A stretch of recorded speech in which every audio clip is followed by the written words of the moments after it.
छोटे छोटे झोपड़ियां थी उनको तो आपने हटा दिया कि यहाँ पर काम चलेगा एमपीआईडीसी का। वो भाग गए बेचारे, उनको डरा धमका के भगा दिया पुलिसिंग को आगे करके। और सर उसी इलाके में जो खदानें हैं जिन लोगों की, माइनिंग चल रही जिनकी, पट्टेदार लोग हैं, उन लोगों को आपने हटाने के लिए कोई कार्रवाई नहीं की। क्यों? क्योंकि कुछ न कुछ मामला गड़बड़ घपला है, घोटाला, भ्रष्टाचार, करप्शन वाला मसला है। कौन कौन एमपीआईडीसी के अधिकारी लोग हैं उनके खिलाफ भी आपको जांच करनी पड़ेगी सर। अगर आपकी आंखों के सामने, तो बंद कर दिया क्या आवाज आ रही? आपकी आंखों के सामने सर उनको डरा धमका के मारपीट करके मजदूरों को, गरीब लोगों को भगाया जा रहा है एमपीआईडीसी का आपका उद्योग लगाने के नाम पर। और जो बड़े बड़े भूमाफिया वहाँ पर, खनिज माफिया हैं जिनकी खदानें, उनको आप लोग भगा नहीं रहो, उनका अतिक्रमण आपको हटाना नहीं है। तो 5 तालाब तोड़ दिए पंचायत के। आपका अभी उद्योग आपका चालू नहीं है, उसके पहले 5 तालाब आपने तोड़ दिए सर। कम से कम वो तालाब तो रखने थे आपको, थोड़ा लेट तोड़ देते अगर करना ही था तो आपको। अगर सचमुच में हम अगर गलत है, हम अगर नियमानुसार, तो हमारे गरीब लोगों को भगा दिया, झोपड़ियां तोड़ दी, और आप खदान वाले खदानें चल रही है आपकी। क्या एमपीआईडी के अधिकारी इनसे माल पानी ले रहा, पैसा ले रहा, रिश्वत ले रहा? तो एसपी साहब इसका आप लोग थोड़ा जांच करेगा, इट इज क्राइम। अगर बनता है तो एनएफआर शुड बी रजिस्टर्ड। बिना ग्राम सभा की पूर्व सहमति के, ये भी हमारा 5वीं अनुसूची वाला ही इलाका है। फिर बाद में देश आजाद होने के बाद में क्या क्या चीजें हुई है, लेकिन है ये हमारा 5वीं अनुसूची वाला ही इलाका है। पलसोड़ी वाला आपका, बिबड़ोद वाला आपका, कौन सा गाँव, दिलवानिया, बिबड़ोद, ये सारे गांव, सरवनी, ये सारे आदिवासी गांव है सर। ये सारे शेड्यूल 5 में है। अगर इसमें अगर आप ये कह रहे हैं कि आज वो शेड्यूल 5 में नहीं है, हम लोग जाएंगे अदालत में, हम इसको शेड्यूल 5 में करवा लेंगे। आप इसको निवेश को पूरी तरीके से निरस्त कर दो। इसको निवेश को आप इंदौर तरफ ले जाओ, उज्जैन तरफ ले जाओ, लेकिन यहाँ मत बनाओ। जितने भी उद्योगपति लोग आ रहे हैं उनको सबको फोन करके बोलो, यहाँ आपत्ति आ रही, इतने सारे लोग आए उद्योग का मना कर रहे कि नहीं कर रहे? हमको यहाँ उद्योग नहीं चाहिए। सर ये एफआईआर है, कार्रवाई नहीं हो रही, ये एफआईआर हुई है, जिनके विरुद्ध आपने मुकदमा दर्ज किया, आपने कोई एक्शन नहीं लिया।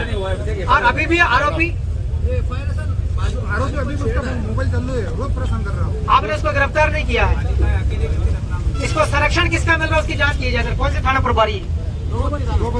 तो सर हमारा ये कहना है कि जो निवेश क्षेत्र आप उद्योग लगाने का कोशिश कर रहे हैं सर, ये उद्योग न लगाया जाए, वरना हम लोग बड़ी संख्या में अगली बार फिर आएंगे।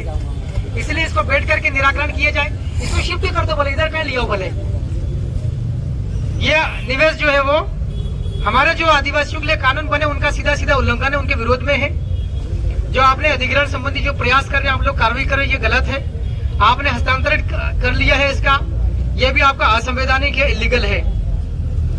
हमारा ये कहना है कि तत्काल ये जो गरीब परिवार है, इनकी आजीविका आपने डिस्टर्ब करी है, आवासों से बेदखल किया जा रहा है, खेती बाड़ी से इनको बेदखल किया जा रहा है। इसको रोका जाए तत्काल, इसको निवेश को निरस्त किया जाए, और इसको हमारा जो परंपरागत अधिकार है उसको सुनिश्चित किया जाए। अगर आपके ऊपर कोई अगर दबाव है तो हमको बताओ सही, ऐसा क्या लिखित में है? हमारा नियम थोड़ा आप भी सुनो, फिर आपका नियम हम सुने, फिर बैठ करके संवाद करें। आप तो सीधे ही लाठी चार्ज कर दो। आप कहीं पर भी हम मीटिंग करते हैं, आप 4-5 खुद ही आप बीजेपी, आरएसएस और कांग्रेस वालों को लेके आते हो, यही हाउ कुर्राडी बप्पारी पत्थरबाजी करके आप कहते हैं कि पंचड़ी पथराव और कहाँ से हो रहा, जो पथराव करते हैं क्या लोग हमारे? सर आपके सामने हम तो आए, कहाँ पत्थर था? हम सर आंदोलन करने के पहले, बरी होने की पहले तैयारी करते सर। हम कौन कौन पुलिस वाले की ड्यूटी करते हैं सर, उसकी भी हम रिकॉर्डिंग करते हैं। कौन कौन अधिकारी लोग आते हैं अन्य विभाग के, उसकी भी हम रिकॉर्डिंग करते हैं। हमारी टीम में कौन कौन आदमी हमारे आंदोलन में शामिल हुआ, उसकी हम बकायदा पूरी एंट्री और सारा रिकॉर्डिंग करते हैं। अगर कोई बाहर का आदमी आता तो हम लोग देख लेते सर। इसलिए थोड़ा आप भी देखो, आपके साथ में कोई आदमी आकर के अपराध कर रहे और आप आंदोलनकारी को, शांतिपूर्वक वालों को, हम संविधान में हमारा अधिकार है आंदोलन करना सर, हमारी मांग करना, धरना करना, आंदोलन करना, रैली करना, ये सारे हमारे अधिकार है, भूख हड़ताल वगैरह वगैरह शांतिपूर्वक करने दो। हम कौन सा रोज रोज कर रहे हैं? कभी कभी जरूरत पड़ती है तभी तो आते हैं, कभी निवेश वाले आ सकते हैं कभी। और 8 दिन में अगर ये सारी समस्याओं का निराकरण नहीं किया तो हम लोग इसको लेकर फिर आ सकते हैं, लेकिन शांतिपूर्वक आएंगे, पीसफुली आएंगे। आप अनुमति न दोगे तो फिर हम लोग उसकी भी हम लोग लड़ते झगड़ते आएंगे नियमानुसार। हम अदालत से बात करके आएंगे, नहीं तो चिट्ठी लिख के आ जाएंगे। हमारा जो अधिकार उसको हनन कर रहा, लेकिन हम आपको इतना भी डिस्टर्ब नहीं करेंगे आपको तनाव आ जाए और आप हमारे खिलाफ साजिश और षड्यंत्र रचो। शत्रुओं की सारी साजिशें, षड्यंत्र